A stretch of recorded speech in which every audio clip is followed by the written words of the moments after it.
Eh, jadi kenapa pakai zona kedalaman laut untuk memberikan apa ya kayak penanda akhir chapter 1, akhir chapter 2, akhir chapter 3, chapter 4. Itu sebenarnya ngasih lihat juga kedalaman perasaannya Ian sudah sampai di mana gitu. Ketika film dimulai ketika Ian sangat mati rasa, maka filmnya juga dimulai dari zona paling dalam di laut gitu ya, itu zona abisal gitu.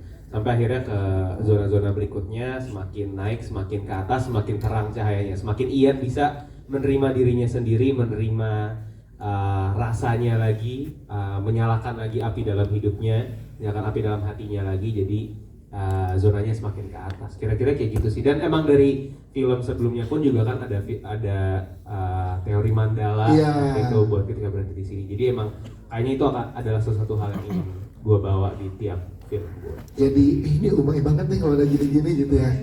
Mungkin ya. Yes, kita tunggu yang selanjutnya. Thank you. Aman ya, nanti fotokartnya setelah press con ya. Selanjutnya. Fotokartnya itu foto muka gue nggak mau diganti ke Iqbal kan. Jangan ya. Silakan selanjutnya, silakan teman-teman dari Publicis yang mana dulu. Banyak nih. Cewek kali ya. Yang cewek nih di bawahnya ya. Alki, kacamata. Iya. Sebentar. Di atas, mic-nya di atas. Enggak, dari sini. Dari atas. Silakan Bapak, media dan pertanyaannya. Terima kasih. Sebelumnya aku Devita dari Mami's Daily Media Parenting under Female Dairy Network. Bubu sebelumnya dapat salam dari bos aku Mbak Via. Salam balik. Oke, aku mau nanya nih ke Iqbal dan ke Umay. Kan Iqbal ini sebenarnya kan anak pertama gitu kan.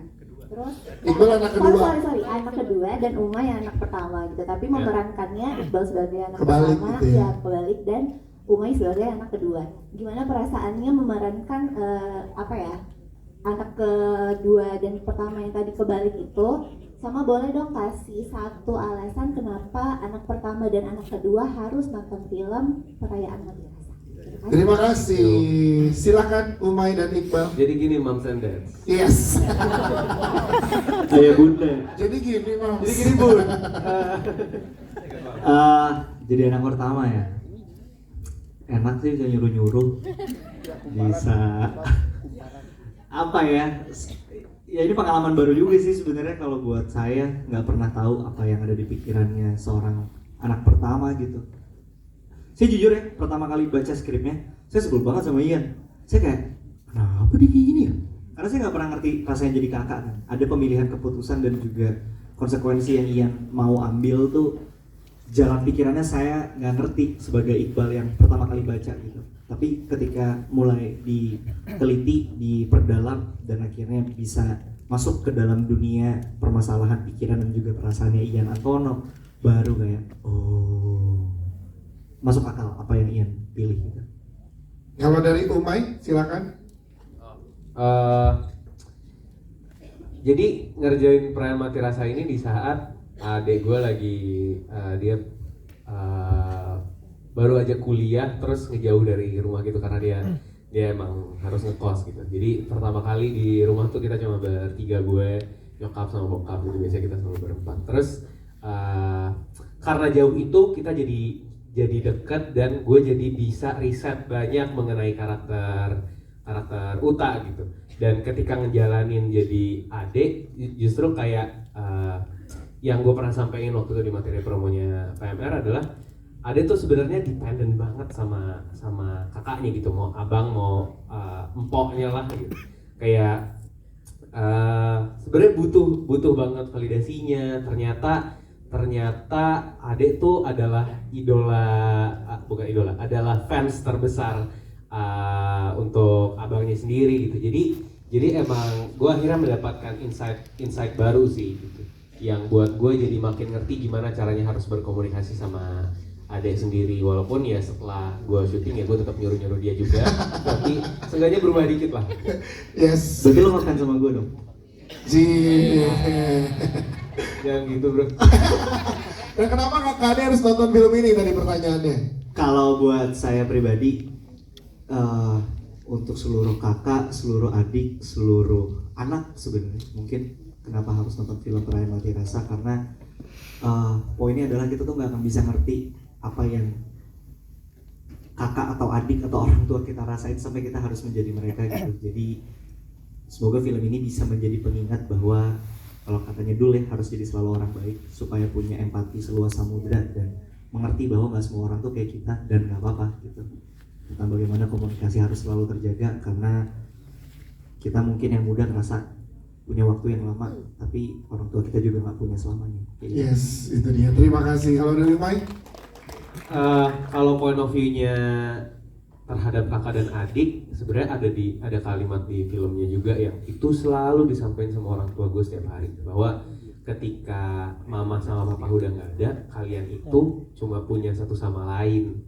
Jadi kayak ya gue selalu berharapnya film-film yang dikeluarkan sinemaku dan salah satunya Perayaan Mati Rasa bisa jadi ruang untuk keluarga, bisa jadi film untuk keluarga untuk menikmati kehidupan masing-masing, belajar masing-masing dari filmnya juga gitu. Jadi alasan untuk kenapa harus nonton Perayaan Mati Rasa, biar mungkin bisa menghabiskan lebih banyak waktu lagi bersama adik, bersama kakak, bisa mendekatkan diri juga untuk nonton film Perayaan Mati Rasa 29 Januari. Siap, terima kasih. Satu pertanyaan terakhir di press conference kita kali ini. Ya, silakan Mas. Boleh berdiri, nama, media, dan pertanyaannya. Ya, oke. Saya Bayu dari tribunnews.com. Pertama buat sinemaku, selamat membuka tahun 2025 dengan sangat hangat, penuh dengan air mata. Pertanyaan pertama buat Umay sama Iqbal. Tadi Umay di awal menyinggung kalau ini tuh adalah cerminan rasa takut dia, takut kehilangan sama orang tua.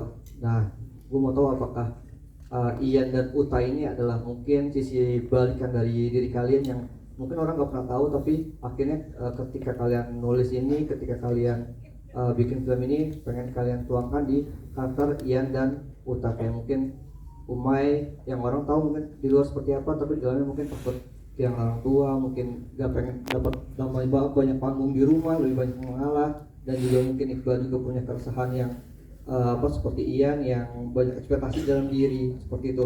Terus kemudian yang kedua, pemilihan karakter ayah sama ibu, karena buat aku pribadi ketika nonton dua karakter itu yang memegang jalannya film ini yang kena banget.